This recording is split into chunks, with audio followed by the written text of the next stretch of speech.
Es un gusto presentarles de nuevo el informe económico semanal. Durante la semana pasada, los índices accionarios internacionales se tornaron mixtos, mientras en Europa el balance es positivo para las bolsas de estos países, dado que se publicaron resultados económicos bastante buenos, principalmente sobre el crecimiento económico del Reino Unido y sobre la sensación de confianza de los inversionistas en el caso de Alemania y de Francia. Pues con esto, toda la renta variable de estos países ha logrado un repunte sustancial y ha logrado extender el rally reciente de las acciones que se viene construyendo desde finales de marzo y que ha perdurado hasta nuestros días.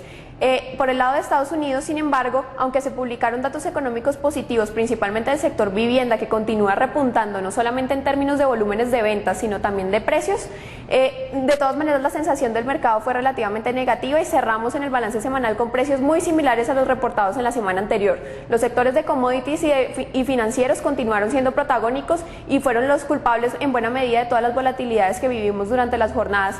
transaccionales, que dejan el balance positivo, como digo, bastante cercano a lo que pasó el viernes anterior. Las valorizaciones semanales de los principales índices de Estados Unidos no superaron los 0.4%, 0.5% en el caso de los principales índices, lo que nos da argumentos para decir que el rally reciente continúa, pero con mucha menor fuerza. Es decir, las compras que se estaban ejerciendo en acciones continúan siendo fuertes y el apetito con riesgo a mediano plazo probablemente continúe fortaleciéndose, pero ya no en la medida en lo que hemos visto en las últimas semanas, en donde el repunte de las acciones había sido sustancial y había venido acompañado también con un repunte del sector commodities, como lo son las materias primas de petróleo, energéticos, industriales, pero ya no lo vimos, digamos, de esta manera tan sustancial como si lo habíamos podido ver en semanas anteriores. En el caso de Asia, pues las bolsas cierran negativamente, los repuntes que habíamos visto en las últimas semanas se han visto desanimados, los ánimos de oferta se han visto incrementados y ante los anuncios del gobierno chino de hacer una sobreregulación del mercado financiero, principalmente en la venta de papeles de deuda corporativa, los cuales estarían bastante regulados por el gobierno, pues la sensación que se vivió en el mercado fue bastante negativa, pues esto puede influir, digamos, en la eficiencia con la que venían repuntando los índices de accionarios de esta región, y con esto pues lo que tuvimos fue un balance negativo para las regiones. Entonces, como vemos, fue un cierre semanal bastante mixto para las acciones internacionales. Mientras estuvimos en un terreno positivo relativamente fuerte para Europa, estuvimos en un terreno casi plano para Estados Unidos y en una tendencia negativa para lo que fue Asia. En el caso del mercado local accionario, tuvimos una tendencia bastante plana, muy en línea con lo que estaba ocurriendo con los índices accionarios de Estados Unidos. Si bien algunas de las acciones continuaron su camino alcista, otras produjeron reducciones en sus precios bastante sustanciales. En el caso de Ecopetrol,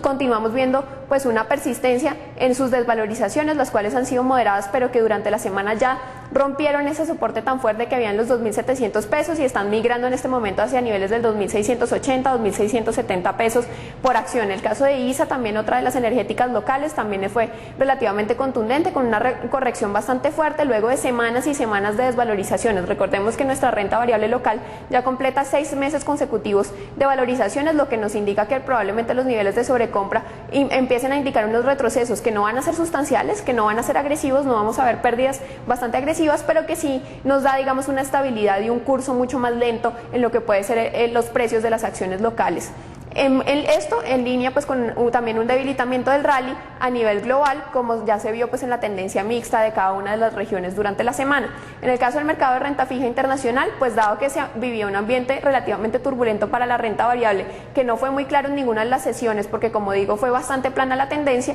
pues lo que tuvimos fue una mayor demanda por activos refugio. Las compras por tesoros por parte de la FED empiezan a mitigarse. Recordemos que para octubre ya el programa de compra de tesoros va a estar completamente terminado, pero aún así la demanda por este tipo de activos continúa relativamente fuerte. La estabilidad de estos títulos durante la semana fue bastante buena y de hecho las tasas transaccionales de los tesoros a 10 años cierran la semana alrededor de 10 puntos básicos por debajo de lo que estaban registrando la semana anterior, indicando pues una valorización importante para estos títulos. En el caso de los T-bills, que son los títulos de corto plazo de Estados Unidos, del gobierno de Estados Unidos, también tuvimos pues una relativa buena tendencia con un retroceso significativo en las tasas transaccionales y por ende un repunte en los precios de esta renta fija internacional. En el caso de Colombia, pues los test, recordemos que venían de varias semanas de turbulencias, alrededor de 3-4 semanas de turbulencias en el mercado local, las cuales venían dadas por algo de temores fiscales. Esto persistió durante la semana, fue una semana bastante volátil para las tasas transaccionales de los test, pero aún así el balance semanal cierra en terreno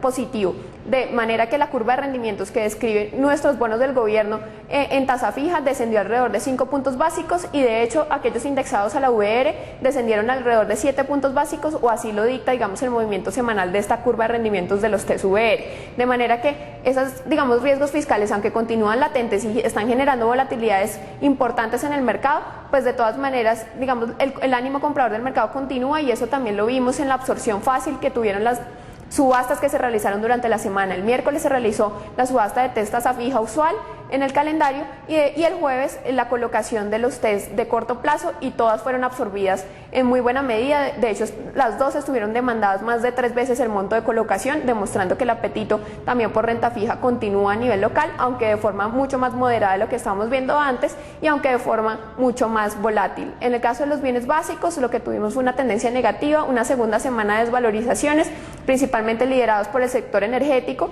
y pues esto se encuentra explicado en buena medida por la desvalorización fuerte que tuvieron las bolsas asiáticas durante la semana, principalmente China, luego que los anuncios del gobierno generaran algo de incertidumbre, y luego que se tenga, digamos, bastante nerviosismo acerca de lo que pueden ser los datos de los emergentes para el segundo semestre del año. Con esto la demanda por commodities se vio mitigada, y en un escenario en el que el dólar se veía fortalecido en contra de su reciente tendencia, pues lo que tuvimos fue un sell-off bastante fuerte en los commodities, particularmente el petróleo, el cual migró hacia niveles de $70 por barril, cuando la semana anterior había logrado niveles incluso de $74 por barril. Esta sensación generó un impacto importante en las monedas. Como digo, el dólar americano, en contra de su tendencia reciente, vivió un fortalecimiento, y esto lo vemos pues en el índice de XY, que digamos caracteriza el comportamiento del dólar frente a las 6 principales monedas del mundo, y prácticamente la única moneda en repuntar con respecto al dólar la semana pasada fue el caso del euro, porque se recibieron, como digo, pues datos económicos muy puntuales de esta zona euro que continúan mostrando que la recuperación sí está viniendo para esta región.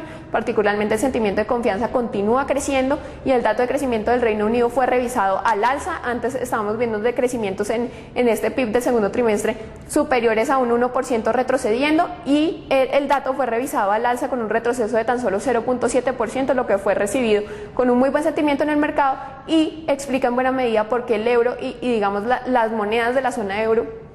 incluyendo también la libra, pues tuvieron un repunte sustancial en contra de lo que estaba sucediendo con el resto de las monedas, como es el caso de las monedas de Latinoamérica y el peso colombiano, que sufrieron devaluaciones durante la semana, las cuales no solamente estuvieron dados por un debilitamiento de los precios de los commodities que llevó a un fortalecimiento del dólar americano, sino también por eventos muy puntuales como lo son el ruido de las relaciones diplomáticas que tenemos con Venezuela, que continúa generando pues un impacto en nuestra balanza comercial para los próximos meses, con lo que pues estaríamos teniendo un repunte del dólar para los próximos días.